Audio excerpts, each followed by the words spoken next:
It's been referred to as London's handwriting, and it has become very much identified with the city. They see, live and breathe it every day, but I don't think people actually realise the background and the heritage behind it. I'm very proud of how far we've come and what we've learnt along the way. The permanence of it is exciting. It feels like all the work involved into getting it to that point is worthwhile. As a family, we're thrilled. It's so encouraging to feel that he isn't forgotten.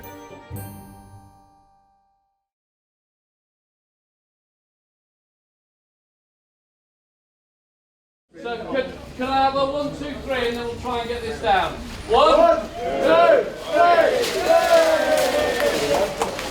3! It's taken more than 100 years for there to be a proper memorial for the Johnston typeface.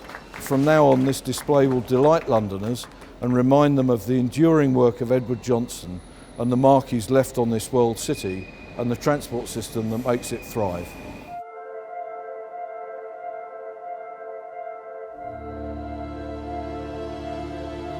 My grandfather wasn't a designer. He wasn't a type designer. He was a self-taught calligrapher, so a very strange choice to produce London's alphabet.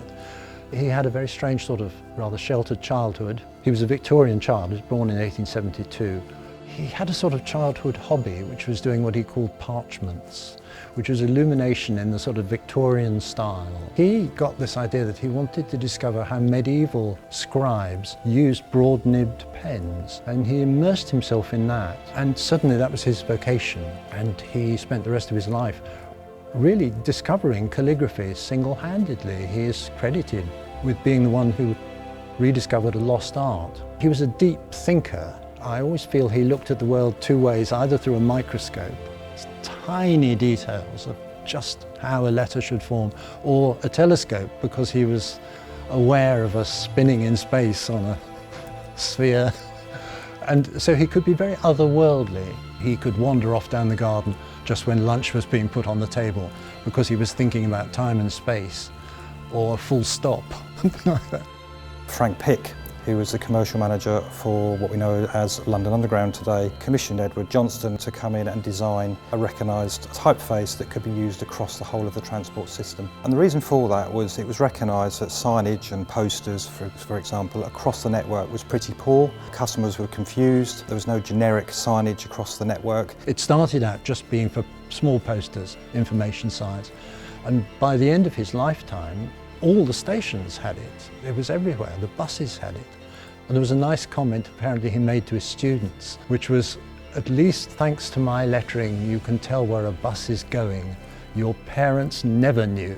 And what he meant by that was, if you look at old photos of horse-drawn buses, you cannot make out where they're going to. It looks like they're going to Pear's soap or Coleman's mustard or something. The lettering is crushed up, serifs, not readable.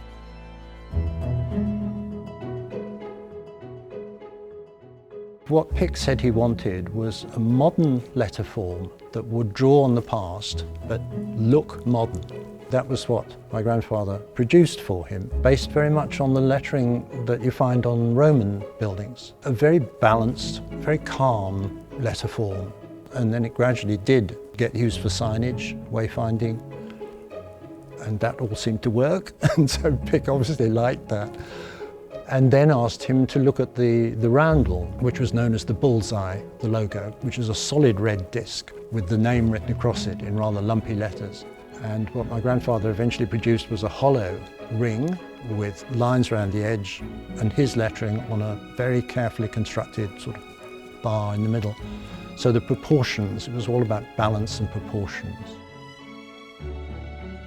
The reason why the typeface is so distinctive is because it's a kind of humanist typeface that if you look at the lowercase I, it has a kind of diamond shape, and that's because of the broad nib pen being at 45 degrees. So that's the distinctive characteristic. The type has come from calligraphy.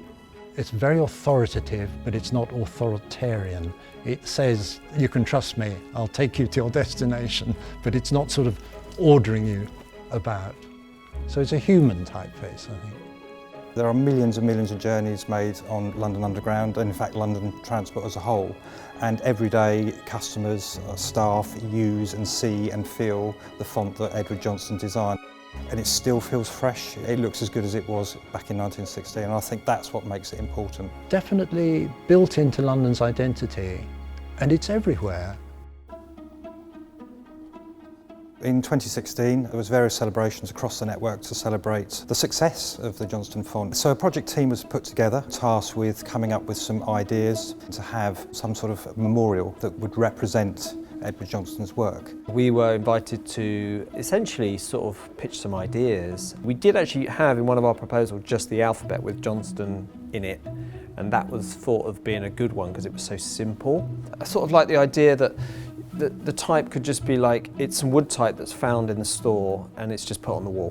Because in printers, huge wood type would have been not displayed in cases, they would have been displayed open on a wall.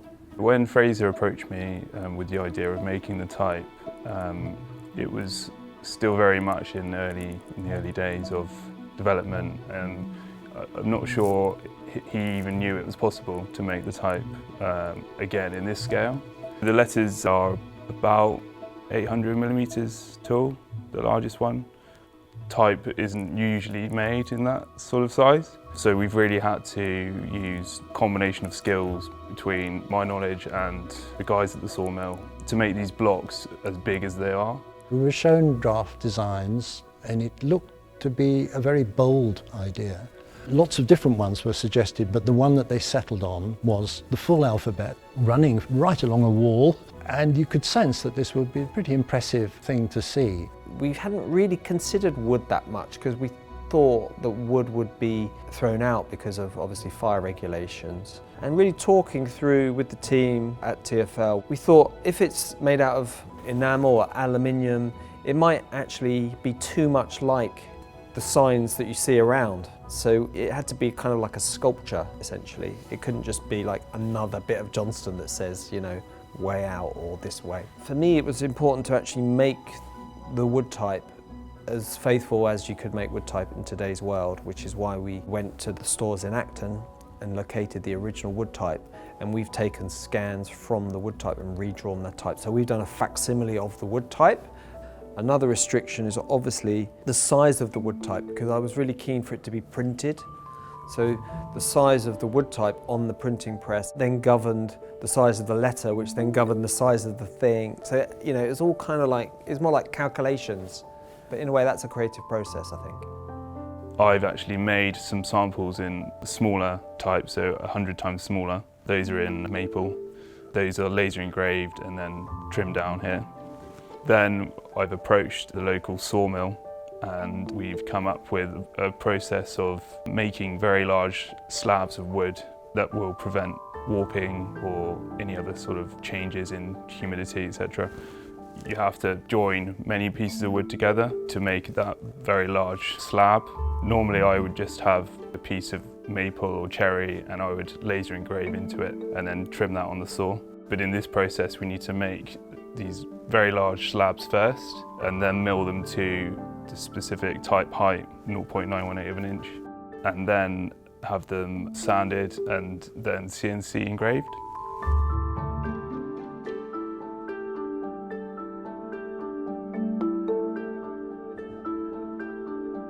So we chose cherry as a hardwood for this project because traditionally it has been used to make wood type, and just the aesthetic of it is really lovely. It really lends itself to traditions that we're trying to show in this.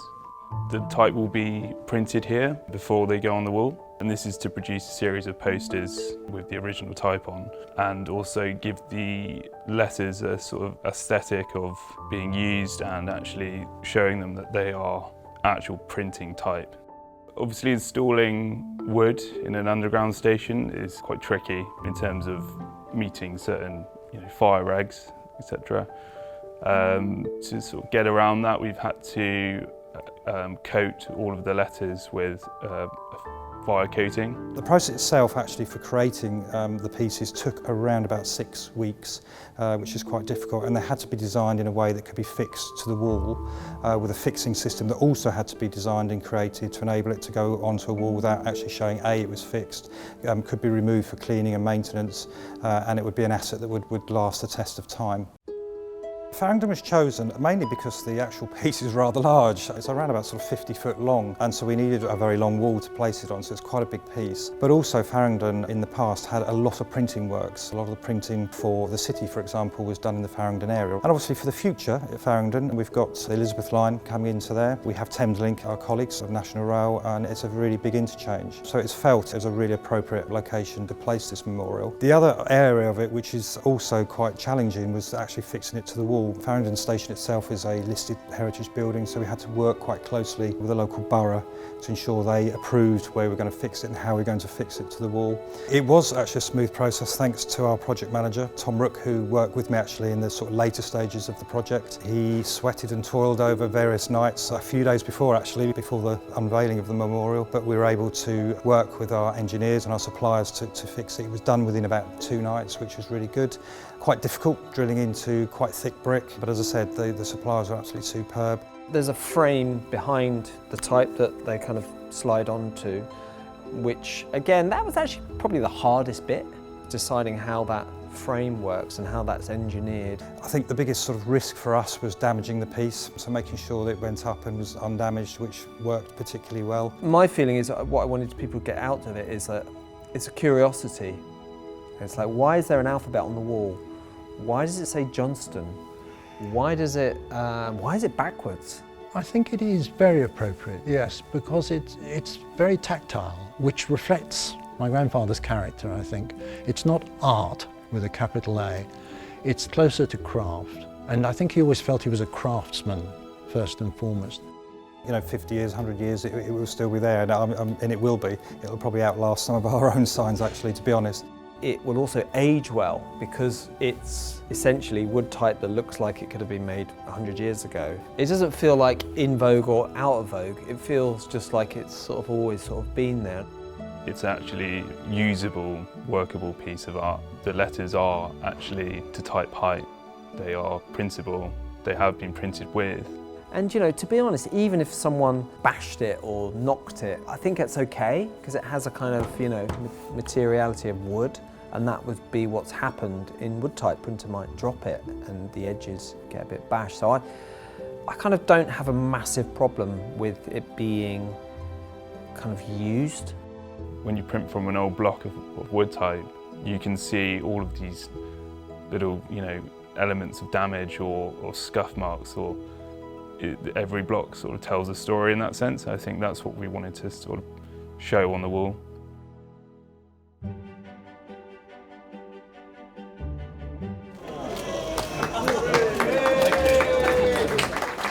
It had been 6 months of real hard graft to get it to where we got it to, and I have to say I was actually incredibly emotional. I felt really proud. I felt proud to work within such a fantastic team within LU, helped us deliver it. It was a very difficult project to do. To actually see something that had had so many years of work spent on it with so many colleagues, to see it actually finally on the wall completed was probably the highlight of my career, if I'm brutally honest. It's interesting to think, how would he feel about all this? I think he'd be slightly bemused, but I'm sure he'd be pleased and full of admiration for the craftsmanship.